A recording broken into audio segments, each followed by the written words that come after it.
நம்ம subscriber Bharathi Hariharan song கேட்டிருக்காங்க. கண்டிப்பாங்க. ஃபர்ஸ்ட் ரட்சகன் படத்துல இருந்து பாடின ரதமான பாடல். சந்திரனை தொட்டது யாரா? பாம்பே படத்திலிருந்து பதமான பாடல். முதன்மையில இருந்து முத்தமான பாடல்.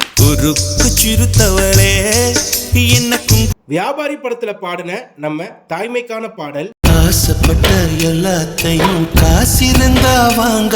லவ் பேர்ட்ஸ் படத்துல பாடின லவபிளான பாடல். பீமா படத்துல இருந்து வரக்கூடிய இந்த பாடல தளபதி விஜய் வந்து பல நாளா கால் டியூனா வச்சிருக்காங்க. முதல் மழை என்னை நனைத்ததே. உங்களுக்கு பிடிச்ச சாங்க கண்டிப்பா கமெண்ட்ல சொல்லிட்டு போங்க. இதெல்லாம் டக்குன்னு தோணுச்சு பட்னு சொல்லிட்டேன். எனக்கு இந்த பூமி சொத்து